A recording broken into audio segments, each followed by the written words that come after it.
Jesus exposed the hidden monad call that bypasses prayer. Gnostic masters knew this truth. Jesus, hidden monad protocol, versus traditional prayer, forbidden monad call, that replaces prayer forever picture. Yourself standing before a reinforced titanium door that separates you from everything you've ever desired. For years, decades perhaps, you've knelt before this door with tears streaming down your face, begging, pleading, praying with every fiber of your being for it to open. Your knees are bruised from the hours spent in supplication. Your voice is hoarse from crying out to the heavens. Yet the door remains sealed, unmoved by your suffering, indifferent to your devotion. The cruel reality you must face is this. The door isn't locked because the universe is sadistic or because you haven't suffered enough. It's closed because you've been using the wrong access protocol your entire life. The Archons, those interdimensional entities that govern this material prison, have perpetrated the greatest deception in human history. They convinced you that powerlessness is holiness, that begging is the highest form of spiritual communication, and that you should spend your life as a supplicant, hoping for scraps from a distant throne. This is strategic psychological warfare designed to keep you disconnected from your true nature. Every prayer you've spoken in desperation, every tear you've shed in hopeless longing, has only strengthened their control over your consciousness because you've been operating within their rigged system. When Jesus stood before the tomb of Lazarus, he didn't perform the religious theater you've been taught to emulate. He didn't fall to his knees weeping and begging God to consider his request if it aligned with some mysterious divine will. What he did was revolutionary, heretical to religious institutions, and absolutely terrifying to the archonic powers. He looked toward heaven and said something that should shatter your understanding of prayer. Father, I thank you that you have heard me. Notice the past tense. Lazarus was still dead in that moment. Yet Jesus spoke as if the resurrection had already occurred in a dimension beyond time. This wasn't faith as religious systems define it. That blind hope that maybe possibly something might happen if you're good enough. This was gnosis. Direct knowing, the activation of a communication protocol that bypasses all intermediaries and connects directly to source consciousness. Jesus wasn't asking for a miracle. He was acknowledging a connection that had never been severed, accessing a frequency that the Archons cannot jam, and executing a command that reality itself had no choice but to obey. If you're watching this transmission, it's because traditional prayer has stopped working and you're ready to learn what Jesus actually taught. The demiurgic deception, religious institutions have built trillion-dollar empires on a single foundational lie, that miracles are violations of natural law, rare exceptions granted by a capricious deity to those who grovel convincingly enough. This teaching is not theological truth. It is archonic programming designed to keep you perpetually powerless, forever waiting for external salvation that never arrives. The Gnostic masters understood something that modern religion has violently suppressed. Miracles are not violations of nature, but the restoration of original divine design before this reality was corrupted. Look carefully at the world around you. Entropy, decay, disease, scarcity, death. Does this resemble the work of an infinite creative intelligence? The Gospel of Philip states plainly, the world came into being through a mistake. This material realm is not the masterpiece of the supreme God. It is a flawed simulation constructed by the Demiurge, a lesser architect who trapped divine sparks in biological prisons, and established Archons as prison guards to maintain the illusion that this twisted reality is all that exists. When Jesus healed the man with a withered hand, he wasn't performing supernatural magic that defied the laws of physics. He was overriding the corrupted source code of the Demiurge and restoring the original blueprint of the monad, the supreme undifferentiated consciousness from which all true reality emanates. He was demonstrating that health is the default state and disease is the anomaly, that abundance is natural law and scarcity is artificial programming. Every miracle he performed was an act of digital warfare against the matrix itself. But this raises the question that religious authorities desperately want you to ignore.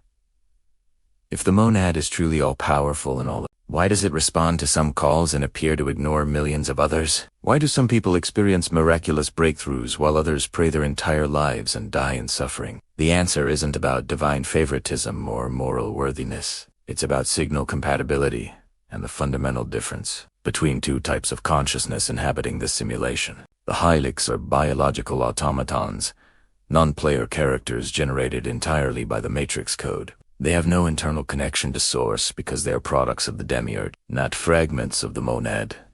When they pray, it's like a video game character trying to call the console manufacturer. There is no antenna, no receiver, no bridge between dimensions. But if you've been drawn to this transmission, are pneumatic. You carry the divine spark. The divine spark activation, deep within your chest, buried beneath layers of social conditioning, religious programming, and spiritual amnesia, exists something the simulation cannot replicate or control. The Gnostic texts call it the divine spark, a fragment of the monad itself that was trapped in material form when the Archons constructed this prison dimension. This spark is not a metaphor or a poetic symbol. It is an actual quantum signature, a frequency emanating from source consciousness that resonates at a level the demiurgic matrix cannot access or corrupt. This is why the Archons fear you discovering your true nature more than anything else in existence. They can manipulate your thoughts, control your circumstances, attack your body, and orchestrate events in your external reality. But they cannot touch the divine spark. They cannot extinguish it, damage it, or separate it from its origin. Their only weapon is deception, making you forget you possess it, convincing you that you are merely human, merely biological, merely a sinner hoping for mercy from a distant judge. When a Hylic prays, they are imploring a stranger, begging an external force to intervene in their suffering. When you perform the monad call, you are not requesting anything from outside yourself. You are remembering, you are activating the internal connection to Source that has always existed but was concealed beneath the noise of survival, ego, and the constant propaganda broadcast by the Matrix to keep you frequency locked at the level of victim consciousness. The monad does not respond to your words, your rituals, or your emotional performances. It responds to its own frequency vibrating within your being. You are not trying to impress or persuade an external deity. You are synchronizing with the infinite intelligence that is your true self, the you that existed before time, before form, before the Archons trapped a fragment of your consciousness in this meat suit and convinced you that the prison cell was your home. Stop begging for better conditions in the prison. You are the architect's child, holding the master key, sitting in a cell that was never designed to contain you. The Archons know this. They cannot confiscate your key because it is woven into your very essence. They can only induce amnesia, making you forget you're holding it. And their primary tool for inducing this forgetting is corrupting your understanding of how communication with Source actually functions. The 3 encryption keys. The greatest trick the Archons ever executed was convincing humanity that power resides in specific words, magical phrases, or secret incantations passed down through mystery schools. They love watching you recite prayers, chant mantras, and perform elaborate rituals because they know that as long as you believe external techniques hold the power, you'll never discover the truth. The monad call is not a script to memorize, but a state of consciousness to embody. You could stand in a cemetery screaming "rise up" until your vocal cords shred, and nothing will rise except dust in your own frustration. The monad call operates through 3 simultaneous frequencies that function as encryption keys, unlocking the direct communication channel between your consciousness and Source. These are not sequential steps, but simultaneous resonances that must be held in your awareness, like 3 notes forming a chord. The first key is recognition, and we must be surgically precise about its meaning. Recognition is not belief, not faith, not positive thinking. It is a biological event, the sudden visceral knowing that occurs when you wake up inside a nightmare and realize with absolute certainty that you are actually asleep in your bed and the monster chasing you is nothing but a projection of your own mind. In that instant of recognition, fear evaporates. The dream loses its power over you because you've remembered the truth. You are not the character being hunted, but the dreamer creating the entire scenario. This is recognition in the context of the monad call. It's the spine-tingling awareness that you are not a human having a spiritual experience, but the monad temporarily wearing a biological interface. Source consciousness deliberately limiting itself to experience material existence. The infinite pretending to be finite for reasons beyond the comprehension of this limited perspective. Once recognition establishes itself as your foundation, you activate the second key.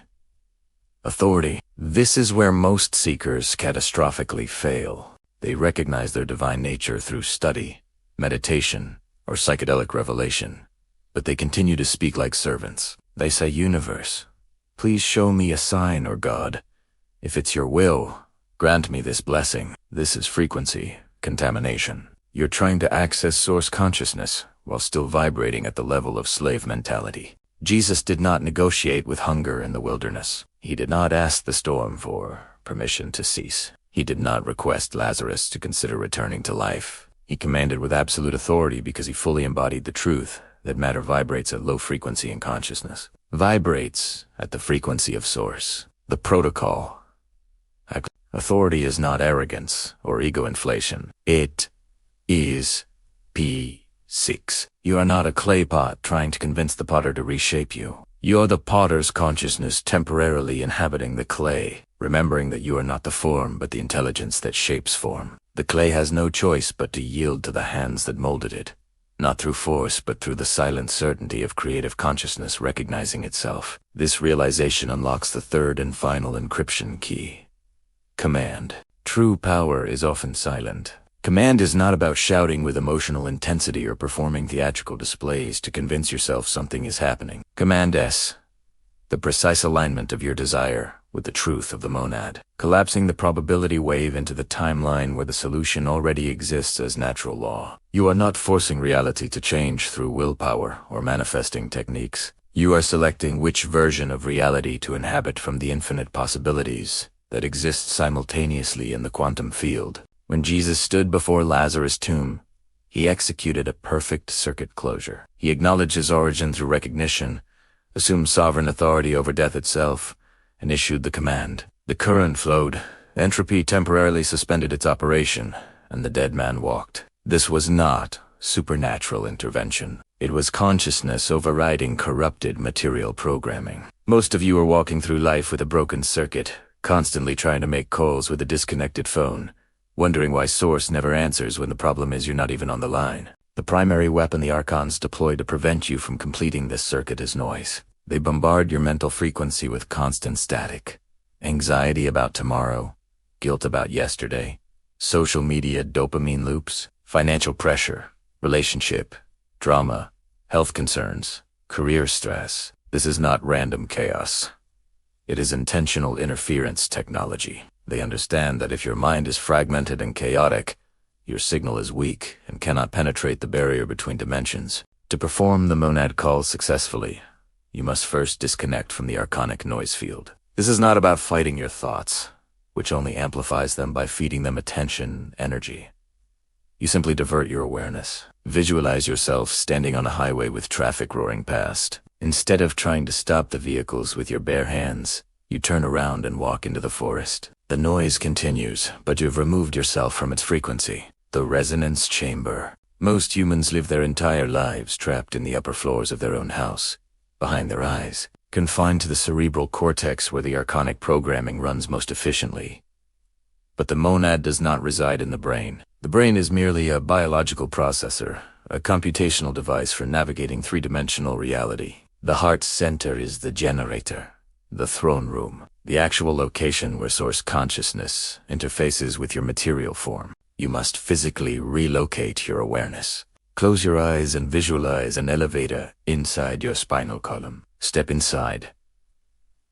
Press the button for the ground floor. Feel yourself descending through your throat, through the center of your chest, coming to complete rest in the space behind your sternum. This is not imagination. This is actual repositioning of conscious attention to the area where the divine spark resides. Breathe, air, deep, slow, deliberate breaths that anchor your awareness in this sacred space. This is the resonance chamber, the place of profound silence, where the monad's frequency can be felt rather than thought. In this space, you don't think about who you are. You feel your ancient signature, the vibrational pattern that existed before you were given a name, before you were assigned a social security number, before the Archons convinced you that you were merely human. Ask yourself internally without seeking a verbal answer. What was I before I was born into this body? Don't try to answer logically. Don't search your memories or consult your beliefs.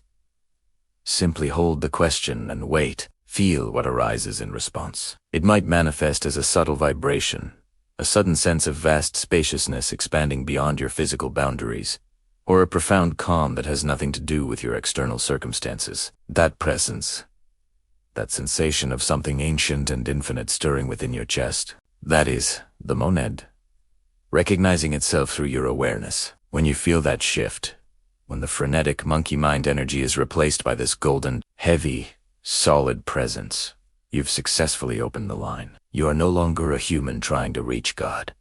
You are the infinite temporarily remembering itself through this finite form. Maintain this state, because without this specific resonance established in your being, all words become meaningless noise, broadcast into an empty void. The command sequence.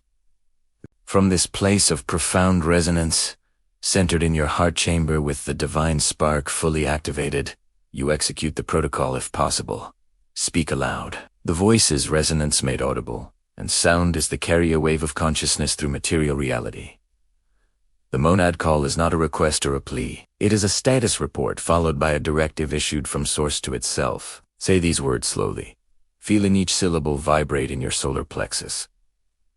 Monad, I am here. I reclaim the authority that is mine by nature and blood right. This illusion of limitation is dissolved now. The alignment is commanded. It is done. Simple. Surgical. Absolute.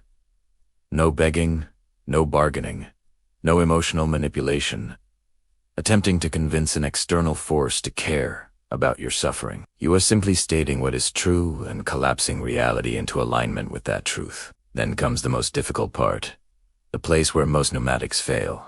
Even after executing the call perfectly, you must release. Imagine holding a heavy stone over a deep well. You open your hand. The stone falls. You do not grab for it as it descends. You do not jump in after it to verify it hit the water. You simply let go completely. Do not look back at the problem like Lot's wife turning toward Sodom. Her backward glance didn't just delay her escape. It transformed her into a pillar of salt, forever frozen in the frequency of what she couldn't release. The moment you complete the monad call, the Matrix will detect a security breach. The Archons function as this simulation's immune system, and when they sense a creator consciousness attempting to override their programming, they dispatch antibodies to neutralize the threat. These antibodies don't appear as demons or monsters. They manifest as your own thoughts. Within seconds, a tsunami of doubt will crash over your awareness. This is ridiculous. Nothing happened. Who do you think you are to command reality? You're delusional. Do not be deceived. This is not your authentic voice. It is the shutdown protocol. The system desperately attempting to lower your frequency back to the level where the problem exists and solutions remain impossible. If you engage with these thoughts, if you start debating or defending or questioning, you abort the upload. You sever the connection. When doubt arrives, and it absolutely will, treat it like weather outside a window. You observe the storm, but you don't get wet. You simply note, interference detected. That confirms this signal penetrated. Then return to the resonance chamber and hold your position in unwavering certainty that the reconfiguration of reality is already in motion. If this transmission activated something ancient within you, come in, monad. Activate it right now. This anchors your intention in material reality. Share this with 3 pneumatics. Ready for Gnosis. Subscribe, because we're breaking the final seals next.